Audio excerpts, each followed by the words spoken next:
Freedom for All by Neville Goddard, Chapter 4. The Secret of Feeling. The secret of feeling, or the calling of the invisible into visible states, is beautifully told in the story of Isaac blessing his second son Jacob by the belief, based solely upon feeling, that he was blessing his first son Esau.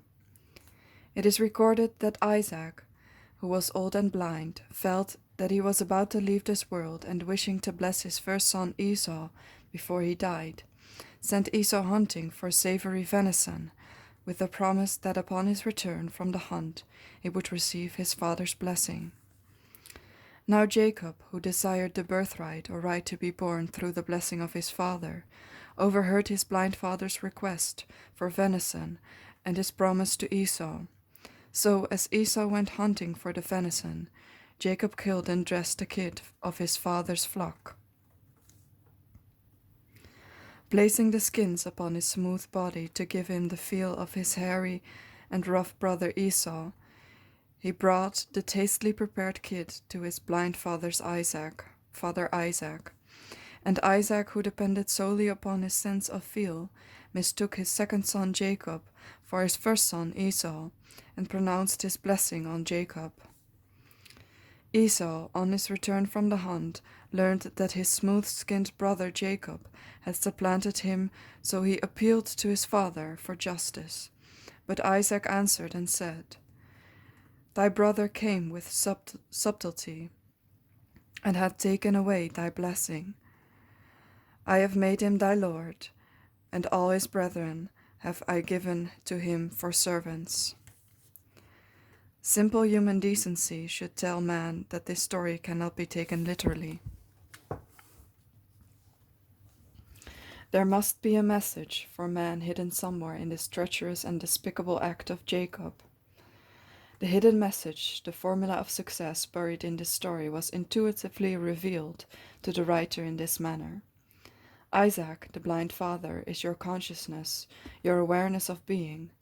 Esau, the hairy son, is your present objectified world, the rough or sensibly felt, the present moment, the present environment, your present conception of yourself. In short, the world you know by reason of your objective senses. Jacob, the smooth-skinned lad, the second son, is your desire or subjective state, an idea not yet embodied, a subjective state which is perceived and sensed, but not objectively known or seen, a point in time and space removed from the present. In short, Jacob is your defined objective.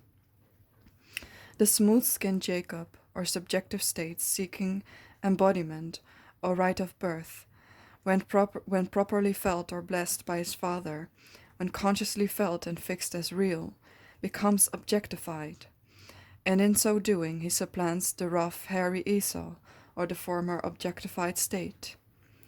Two things cannot occupy a given place at one and the same time. And so, as the invisible is made visible, the former visible state vanishes. Your consciousness is the cause of your world. The conscious state in which you abide determines the kind of world in which you live. Your present concept of yourself is now objectified as your environment, and this state is symbolized as Esau, the hairy or sensibly felt, the first son.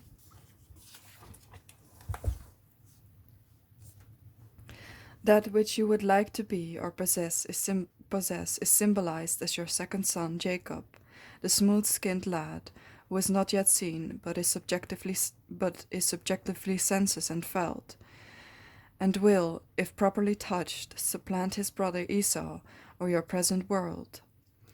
Always bear in mind the fact that Isaac, the father of these two sons or states, is blind. He does not see his smooth-skinned son Jacob, he only feels him. And through the sense of feeling, he actually believes Jacob, the subjective, to be Esau, the objectified. You do not see your desire objectively, you simply sense it, feel it, subjectively. You do not grope in space after a desirable state. Like Isaac, you sit still and send your first son hunting by removing your attention from your objective world. Then, in the absence of your first son, Esau, You invite the desirable state, your second son, Jacob, to come close so that you may feel it. Come close, my son, that I may feel you. First, you are aware of it in your immediate environment. Then you draw it closer and closer until you sense it and feel it in your immediate presence, so that it is real and natural to you. If two of you shall agree on earth as touching on any point that they shall ask, it shall be done for them, my Father, which is in heaven. The two agree, though the sense of feel, and the agreement is established on earth, is objectified, is made real. The two agreeing are Isaac and Jacob, you and that which you desire, and the agreement is made solely on the sense of feeling. Esau symbolized your present objectified world, whether it be pleasant or otherwise. Jacob symbolizes any and every desire of your heart. Isaac symbolizes your true self, with your eyes closed to the present world, in the act of sensing and feeling yourself to be or to possess that which you desire to be or possess. The secret of Isaac, the sensing, feeling state, is simply the act of mentally separating the sensibly felt, your present physical state, from the insensibly felt, that which you would like to be. With the objective senses tightly shut, Isaac made, and you can make, the insensibly felt, the subjective state, seem real or sensibly known, for faith is knowledge. Knowing the law of self-expression, the law by which the invisible is made visible, is not enough. It must be applied, and this is the method of application. First, send your first son Esau your objectified world or problem hunting. This is accomplished by closing your eyes and taking your attention away from the objectified limitations. As your senses are removed from your objective world, it vanishes from your consciousness or goes hunting. Second, with your eyes still closed and your attention removed from the world round about you, consciously fix the natural time and space for the realization of your desire. With your objective senses closed to your present environment, you can sense and feel the reality of any point in time or space, for both are psychological and can be created at will. It is vitally important that the natural time-space condition of Jacob, that is, the natural time and place for the realization of your desire, be first fixed in your consciousness. If Sunday is the day on which the thing desired is to be realized, then Sunday must be fixed in consciousness now. Simply begin to feel that it is Sunday, until the quietness and naturalness of Sunday is consciously established. You have definite associations with the days, weeks, months, and seasons of the year. You have said time and time again, today feels like Sunday, or Monday, or Saturday, or this feels like spring, summer, or fall, or winter. This should convince you that you have definite conscious impressions that you associate with the days, weeks, and seasons of the year. Then, because of these associations, you can select any desirable time, and by recalling the conscious impression associated with that time, with such time, you can make a subjective reality of that time now. Do the same with space. If the room in which you are seated is not a room in which the thing desired would be naturally placed or realized, feel yourself seated in a room or place where it would be natural. Consciously fix this time-space impression before you start the act of sensing and feeling the nearness, the reality, and the possession of the thing desired. It matters not whether the place desired be 10,000 miles away or only next door. You must fix in consciousness the fact that right where you are seated is the desired place. You do not make a mental journey, you collapse space. Sit quietly where you are and make there-ness, here-ness. Close your eyes and feel that the very place where you are is the place desired, and feel and sense the reality of it until you are consciously impressed with this fact, for your knowledge of this fact is based solely on your subjective sensing. Third, the absence of Esau, the problem, and with the natural time-space established, you invite Jacob, the solution, to come and fill this space, to come and supplant his brother. In your imagination, see the thing desired. If you cannot visualize it, sense the general outline of it, contemplate it, then mentally draw it close to you. Come close, my son, that I may feel you. Feel the nearness of it. Feel it to be your immediate presence. Feel the reality and solidity of it. Feel it and see it naturally placed in the room in which you are seated. Feel the thrill of actual accomplishment and the joy of possession. Now open your eyes. This brings you back to the objective world, the rough or sensibly felt world. Your hairy son Esau has returned from the hunt, and by his very presence tells you that you have been betrayed by your smooth-skinned son Jacob. The subjective psychologically felt, but like Isaac, whose confidence was based upon the knowledge of this changeless law, you too will say, I have made him thy Lord, and all his brethren I have given it to him for servants. That is, even though your problems appears fixed and real, you have felt the subjective psychological state to be real to the point of receiving the thrill of that reality.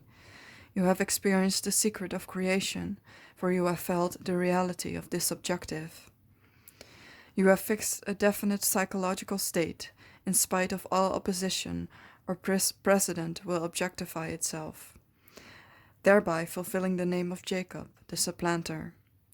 Here are a few practical examples of this drama.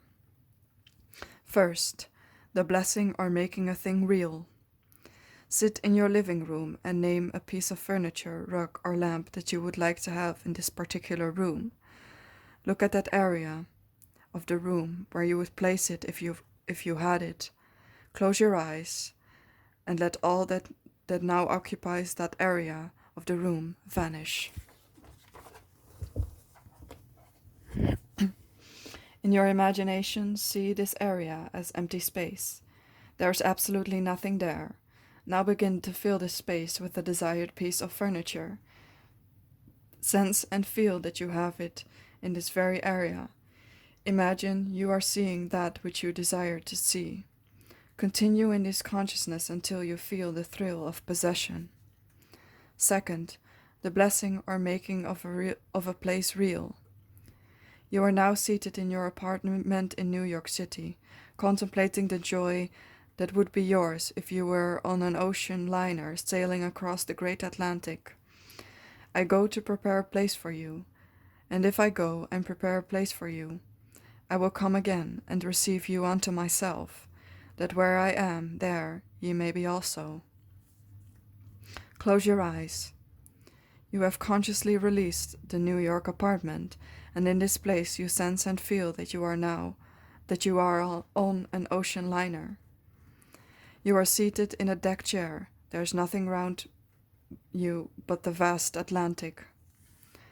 Fix the reality of this ship and ocean so that in this state you can mentally recall the day when you were seated in your New York apartment dreaming of this day at sea. Recall the mental picture of yourself seated there in New York dreaming of this day. In your imagination, see the memory picture of yourself back there in your New York apartment. If you succeed in looking back on your New York apartment without consciously returning there, then you have successfully prepared the reality of this voyage. Remain in this conscious state feeling the reality of the ship and the ocean. Feel the joy of this accomplishment, then open your eyes. You have gone and prepared the place. You have fixed a definite psychological state, and where you are in consciousness, there you shall be in body also. Third, the blessing or making real of a point in time. You consciously let go of this day, month, or year, as the case may be, and you imagine that it is now that day, month, or year which you desire to experience. You sense and feel the reality of the desired time by impressing upon yourself the fact that it is now accomplished. As you sense the naturalness of this time, you begin to feel the thrill of having fully realized that, before you started the psychological journey in time you desired to experience at this time. With the knowledge of your power to bless, you can open the doors of any prison, the prison of illness or poverty, or of a humdrum existence. The Spirit of the Lord God is upon me, because the Lord hath anointed me to preach good tidings unto the meek.